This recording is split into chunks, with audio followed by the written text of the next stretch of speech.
El prolongado litigio por la millonaria herencia de Juan Manubens Calvet, fallecido en 1981, podría avanzar significativamente el próximo viernes. El CEPROCOR entregará ese día al fiscal Sandoval los resultados de los análisis de ADN realizados a los sobrinos y sobrinos nietos de Manubens Calvet y al que dice ser su único hijo, Manuel Maidana, quien ya logró de la justicia el apellido Manubens Calvet.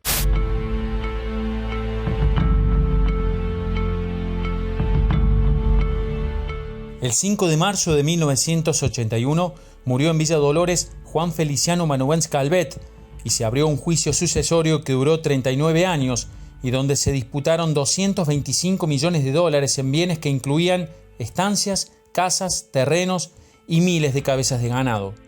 Manubens Calvet no tuvo hijos, no dejó testamento y sobrevivió a todos sus hermanos. Por eso su herencia se dividió luego de varios juicios de filiación y distintos reclamos en un proceso que fue un desafío para la justicia de Córdoba.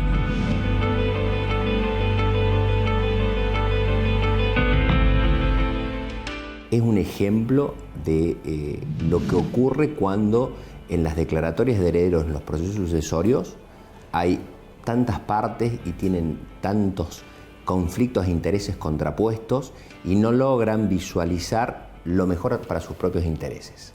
Es un ejemplo típico de lo que puede ocurrir cuando las familias se pelean entre sí.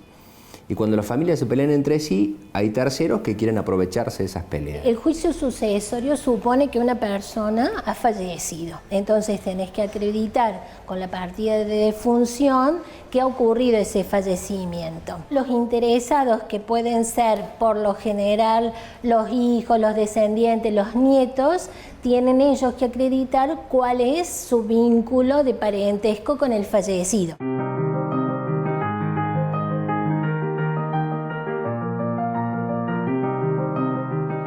En este juicio de 40 años,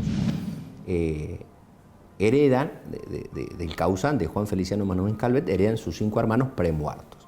Es decir, quiere decir que estaban premuertos, quiere decir que ellos comparecen sus sobrinos en representación de quienes eran sus hermanos.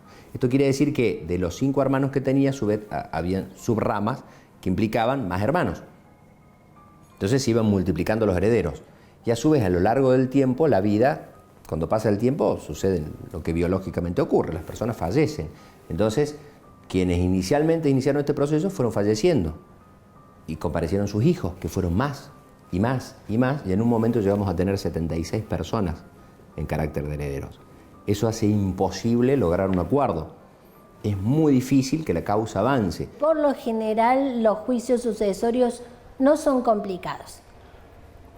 Cuando son complicados, te diría que son de lo más complicado. Eso es lo que pasa. Son técnicamente complejos y se vuelven complicados cuando vos, por ejemplo, estás discutiendo si estaba o no casado, si estás discutiendo y aparece, que esto también por ahí uno lo ve más seguido ahora, un hijo no reconocido, que de pronto tiene que hacer varias acciones, que lo reconozcan y a su vez que le entreguen la herencia, o situaciones de separación de hecho del cónyuge que da espacio para discutir.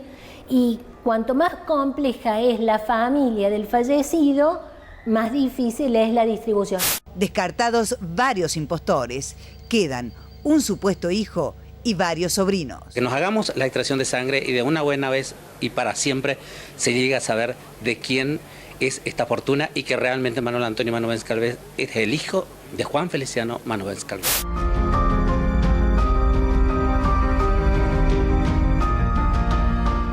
Si no está controvertido, puede durar un mes, mes y medio, porque tiene 30 días de publicación de edictos. Entonces, durante ese plazo de 30 días, que son corridos porque son los que dice el Código Civil, ahí tenés tiempo para que todos se presenten. Entonces, como la audiencia se pone después que vencen esos edictos, entonces medianamente en 2 meses podés tener el trámite concluido. Quienes vinieron fueron los herederos, a su vez, de quienes eran herederos.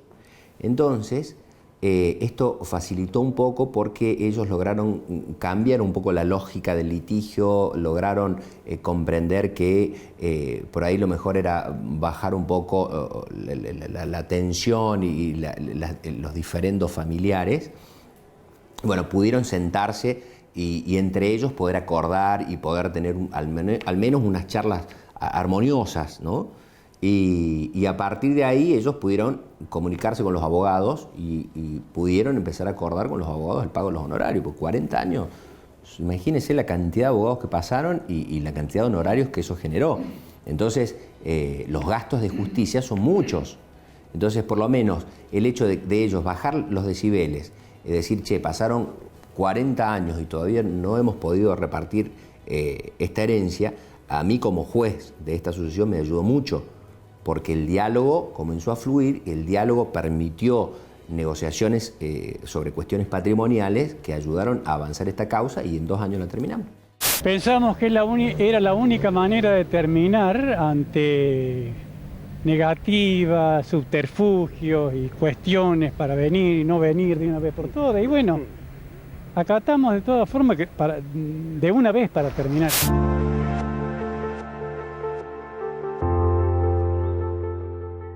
Tenés que pagar unos gastos iniciales que tienen un monto fijo, es accesible y el que no tiene posibilidades tiene la posibilidad de la asistencia gratuita, un tanto de aportes y un tanto de tasa de justicia, que se paga como a cuenta. Cuando termina el juicio y ya se parten los bienes, se paga un porcentaje del valor de los bienes que van a ser adjudicados a los herederos.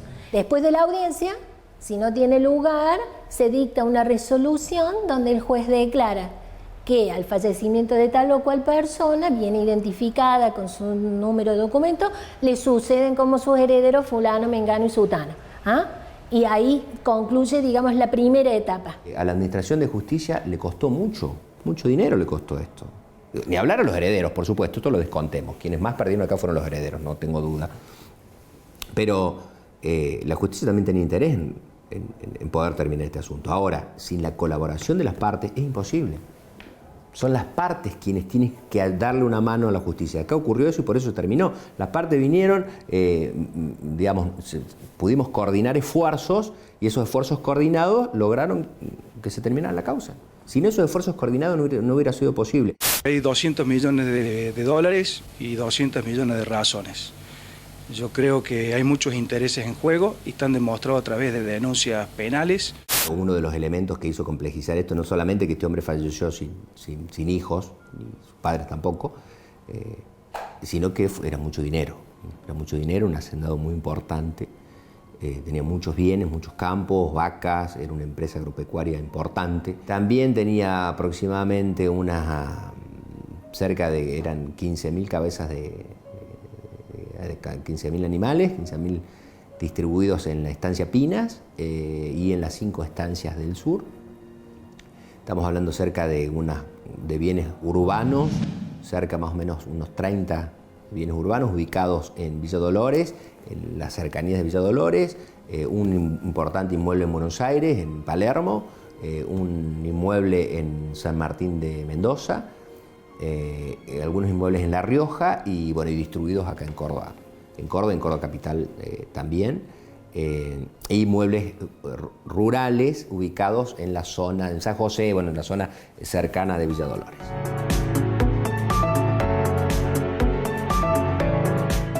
Yo he escuchado en muchos lugares que, se la responsabiliza a la Administración de Justicia por esto. No voy a hacer una defensa a capa y espada de la Administración de Justicia, pero yo le puedo asegurar que mucho tuvo que ver el encono de los familiares entre sí, las diferencias y cómo, le vuelvo a repetir, se aprovechan las peleas familiares para que los terceros quieren, para que lo entienda la gente de su casa, río revuelto, gánanse pescadores. Entonces, muchas veces este proceso es el ejemplo de lo que no tiene que ocurrir en una contienda familiar de carácter sucesorio, ¿no? Y las nuevas formas de familia han complicado, el trámite sucesorio. ¿Por qué? Porque hay nuevas realidades. Sucede que hay familias ensambladas, entonces de pronto tenés descendientes del fallecido de una relación anterior, descendientes comunes con el cónyuge u otros hijos que son extramatrimoniales o no, pero que están incorporados a la familia, a veces bien avenida y otras veces no se conocen